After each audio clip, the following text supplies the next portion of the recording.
Assalamualaikum warahmatullahi wabarakatuh. Shalom, salam sejahtera untuk kita sekalian. Perkenalkan, nama saya Nangsie Sita Pemunda dengan nomor stambuk GD8 1120030. Saya dari kelompok 2. Pada saat ini saya akan menjelaskan tentang praktikum biologi yang dari modul 1 dengan judul pengenalan dan penggunaan mikroskop. Tujuan yang hendak kita capai. Tujuannya di sini terbagi atas 2. Yang pertama itu memperkenalkan komponen-komponen mikroskop serta fungsi-fungsinya.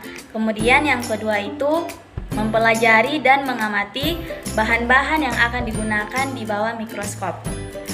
Untuk masuk dalam praktikum, kita harus mengetahui dasar-dasarnya dulu. Kita harus mengetahui apa sih itu mikroskop. Dari mana sih asal kata mikroskop ini? Ya, jadi mikroskop ini berasal dari 2 kata, di mana kata pertama yaitu mikro yang artinya kecil dan skopium yang artinya penglihatan. Dari 2 arti kata ini, maka dapat disimpulkan bahwa mikroskop adalah alat untuk melihat benda yang berukuran yang sangat kecil. Selanjutnya, adapun sejarah dari mikroskop ini. Mikroskop ini pertama kali ditemukan oleh Zacharias Janssen pada abad ke-16. Kemudian dikembangkan lagi oleh Galileo Galilei pada tahun 1960. Selanjutnya dikembangkan lebih lanjut lagi oleh Antony van Leeuwenhoek pada tahun 1632 sampai 1723. Selanjutnya pada praktikum ini, pertama-tama itu praktikumnya kita akan mengamati objek dengan menggunakan mikroskop. Adapun alat dan bahan yang kita butuhkan. Yang pertama itu ada mikroskop, yang kedua koran, yang ketiga pipet tetes, keempat silet, yang kelima kaca preparat, dan terakhir adalah aquades atau air. Selanjutnya untuk prosedur kerjanya itu pertama-tama itu kita akan memotong koran, di mana koran ini kita jadikan sebagai sebuah objek. Nah, pada koran ini kita akan mengambil huruf A-nya. Nanti huruf A ini kita akan amati.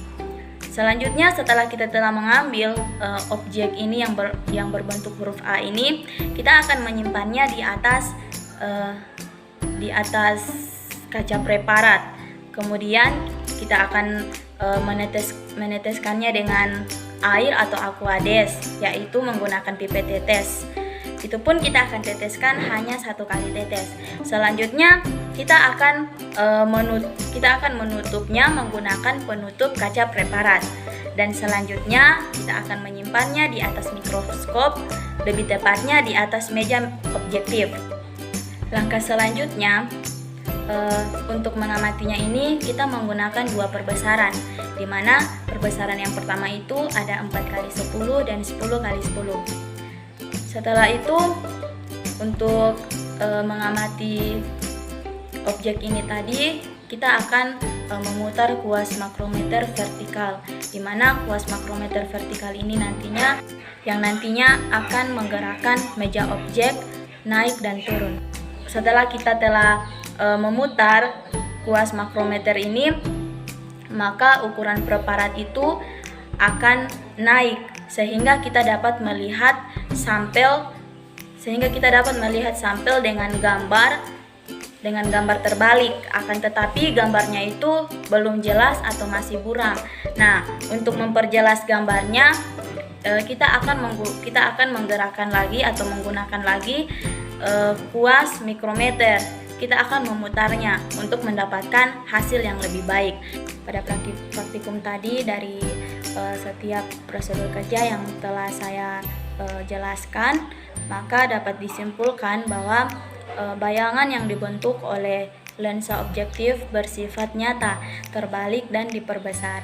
Sedangkan bayangan yang dibentuk oleh lensa okuler bersifat maya, tegak dan diperbesar. Maka bayangan akhir yang dibentuk adalah maya, terbalik dan diperbesar. Selanjutnya kita masuk pada pengamatan yang kedua, yaitu pengamatan tentang butir pati kentang. Di sini adapun alat dan bahan yang dibutuhkan. Yang pertama itu ada mikroskop, kemudian ada kaca preparat dan penutup. Yang ketiga itu jarum, keempat silet, kemudian ada pipet tetes, ada kentang, kemudian ada larutan iodium dan tisu. Pada percobaan ini kita akan membuat dua perlakuan, di mana perlakuan pertama itu kita akan mengamati saripati tidak menggunakan iodium, dan yang kedua itu menggunakan iodium. Untuk prosedur kerjanya, pertama-tama itu kita membersihkan kaca preparat dan penutupnya itu menggunakan tisu. Selanjutnya kita kupas kentang. Setelah kita kupas atau setelah kita iris, maka kita tusuk-tusuk daging dari kentang ini menggunakan jarum, dan nanti sampai ini kentang ini nanti menghasilkan air, dan airnya ini nanti kita akan simpan di atas kaca preparat. Setelah airnya setelah airnya ini telah kita simpan di atas kaca preparat, maka seperti halnya pada percobaan pengamatan pertama tadi juga, maka kita akan menutupnya dengan penutup kaca preparat. Setelah kita telah menutupnya, saatnya kita akan mengamatinya menggunakan mikroskop. Lebih tepatnya, kita akan menyimpannya di atas meja objek. Dan setelah kita menyimpannya di atas meja objek, sama halnya juga dengan percobaan yang pengamatan yang pertama tadi.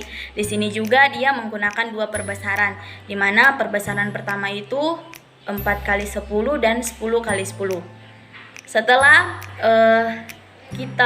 Setelah mengamatinya ini dengan memutar perbesaran mikrometer makrometer, maka yang tidak menggunakan iodium itu dia tidak menghasilkan amilum. Dan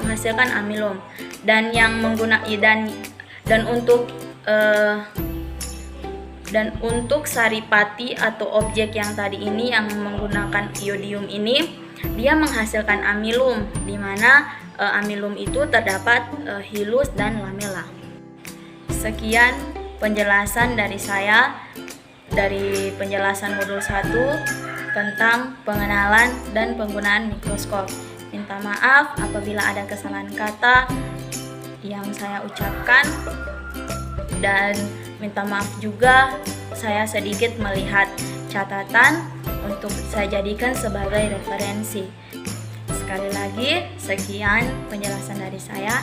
Wassalamualaikum warahmatullahi wabarakatuh. Shalom, salam sejahtera untuk kita sekalian.